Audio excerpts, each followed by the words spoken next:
my channel Legal Concept for Judiciary. Now in this video we are going to discuss about iddat under Muslim law. आइए उससे पहले हम लोग यहाँ पे जानते हैं कि इसमें कौन कौन सा टॉपिक हम लोग कवर करने वाले हैं। जो इसमें टॉपिक है वो है व्हाट इज़ इद्दत, example, when does it observe और राइट एंड ड्यूटीज़ ड्यूरिंग इद्दत। तो आइए हम लोग जानते हैं व्हाट इज़ इद्दत। आमिर अली जी ने कहा है इद्दत is an interim which the women is bound to observe between the termination of one matrimonial alliance either by divorce और death of the husband and commencement of another alliance. Its main object is to ascertain the pregnancy of a wife as to avoid the confusion of the parentage. That means तलाक के बाद जो time duration होता है वो certain time duration को इद्दत period कहते हैं, जो हर वाइफ को तलाक के बाद एब्जॉर्व करना बहुत ज़रूरी होता है। इसका जो मेन ऑब्जेक्ट होता है वो ये मालूम करना होता है कि क्या वह प्रेग्नेंट है या वह प्रेग्नेंट नहीं है। तो इसका जो मेन ऑब्जेक्ट है वो ये मालूम करना कि कल को कोई तरह का पेरेंटेज पे कन्फ्यूज़न ना क्रिएट हो। तो आइए इस दिए गए एग्जाम्पल से इसको और भी स्पष्ट किया जाता है। जैसा कि फिगर में आप देख रहे हैं, हस्बैंड ने वाइफ को तलाक दिया। वाइफ उस वक्त 1 मंथ प्रेग्नेंट थी। She was 1 month pregnant. अगर उसने इद्दत को बाद में एब्जॉर्व नहीं किया और इमीडिएटली सेकेंड मैरिज उसने परफॉर्म कर लिया हस्बैंड 1 के साथ। नाउ अब ये जो 9th मंथ के बाद जो ये चाइल्ड बर्थ होता है इस बच्चे का, तो लेटर ऑन ये क्वेश्चन उठता है अबाउट पेरेंटेज।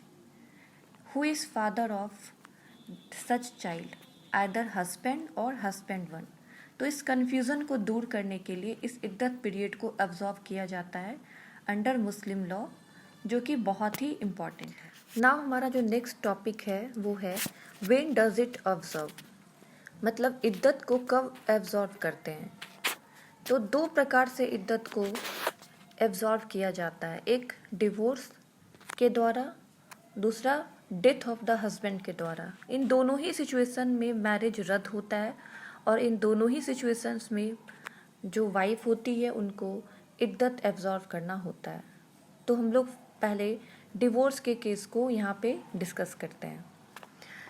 जैसे कि आप फिगर में भी देख रहे हैं, डिवोर्स के केस में जो पहला सिचुएशन होता है इन मेंसुरेशन पीरियड, मतलब जब पत्नी मेंसुरेशन साइकिल में होती है, मेंसुरेशन पीरियड में होती है और उस वक्त पति ने अगर तलाक दे दिया तो जो उसका इद्दत का पीरियड होगा वो 3 मेंसुरेशन साइकिल होगा।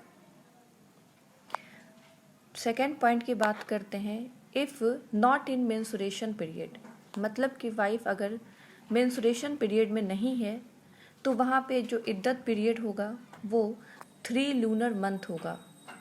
3 लूनर मंथ यहाँ पे चांद को देख के मंथ निकाला जाता है, उसके अकॉर्डिंग 3 मंथ उसको दिया जाएगा। जो हमारा थर्ड केस है इसमें इफ़ प्रेग्नेंट, मतलब अगर वाइफ प्रेग्नेंट है और तब पति ने उसे तलाक दे दिया है तो वहाँ पे जो उसे इद्दत का जो पीरियड होगा, जो इद्दत का टाइम होगा वो अनटिल डिलीवरी ऑफ चाइल्ड होगा, मतलब कि वह बच्चा जब तक बर्थ ना ले ले। डिवोर्स इद्दत के केस में कंज्यूमिनेशन ऑफ मैरिज बहुत इम्पॉर्टेंट मैटर रखता है। अगर मैरिज कंज्यूमिनेटेड नहीं हुआ है तो वहाँ पे वाइफ को इद्दत एब्जॉर्व करने की ज़रूरत नहीं है। कंज्यूमिनेशन का मतलब होता है physical relationship between husband and wife. आइए अब हम लोग डेथ इद्दत को डिस्कस करते हैं। डेथ इद्दत का जो टाइम है, टाइम ड्यूरेशन है वो 4 मंथ एंड 10 डेज़ का है। इसमें इफ़ वाइफ इज़ प्रेग्नेंट और तब उसके हस्बैंड का डेथ हो जाता है तो जो इद्दत पीरियड है वो 4 मंथ 10 डेज से एक्सटेंड होके अनटिल डिलीवरी ऑफ चाइल्ड तक हो जाता है, जब तक कि वह बच्चे का जन्म ना हो जाए। डेथ इद्दत के केस में कंजम्युनेशन ऑफ मैरिज का कोई मैटर नहीं होता है। यहाँ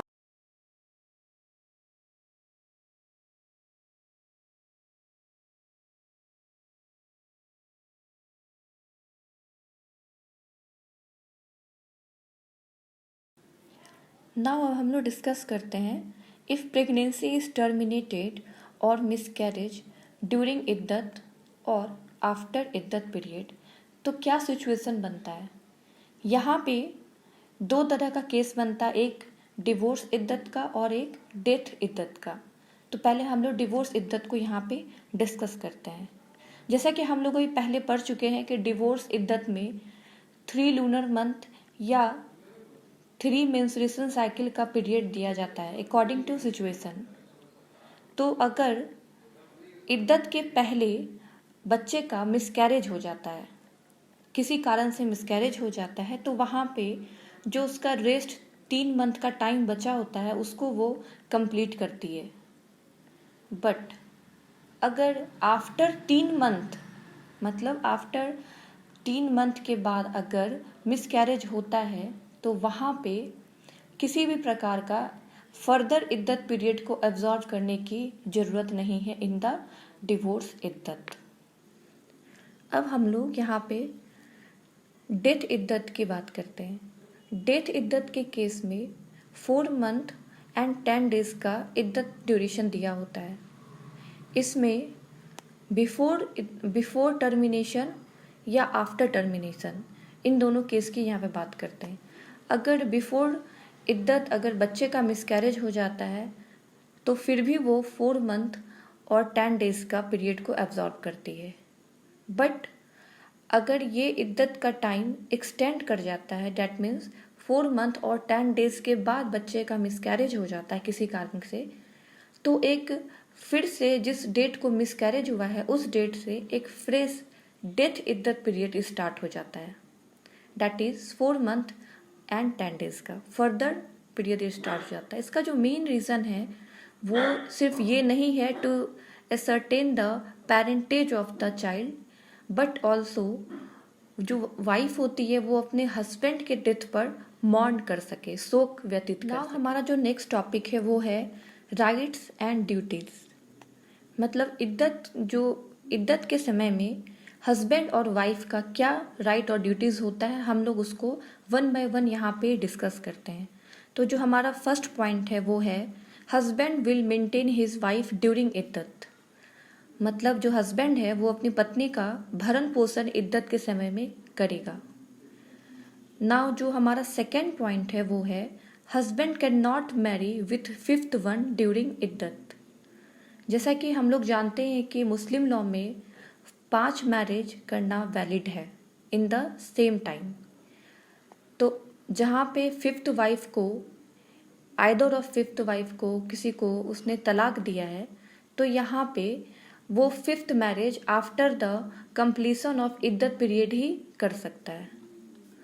जो हमारा नेक्स्ट पॉइंट है वो है wife can not marry during इद्दत if she does so then irregular in Sunni Muslim और वाइड इन सिया मुस्लिम। इद्दत का जो यहाँ पे मेन बेस है वो है पेरेंटेज।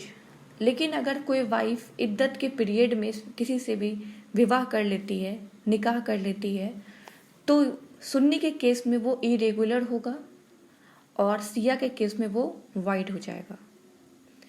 नाउ हमारा जो नेक्स्ट पॉइंट है वो है if wife did not get prompt dower then husband immediately would pay her deferred Dawar. मतलब जब हस्बैंड ने वाइफ को तलाक प्रोनाउंस किया था और तब तक पत्नी को किसी प्रकार का प्रॉम्प्ट डावर नहीं मिला था, तो वहाँ पे पति इमीडिएटली उसको डेफर्ड डावर वहाँ पे देगा। ये प्रॉम्प्ट डावर और डेफर्ड डावर मैं डावर के क्लास में बहुत डिटेल में इसको पढ़ाऊँगी। नाउ हमारा जो नेक्स्ट पॉइंट है वो ये है if either spouse died during इद्दत then other party will inherit his या her property as per capacity during the option of puberty.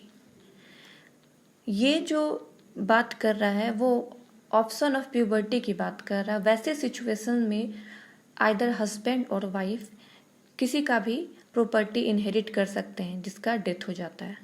तो उसको समझिए इस तरह से कि जो ऑप्शन ऑफ प्यूबर्टी होता है वो एक तरह से डिवोर्स का ग्राउंड क्रिएट करता है।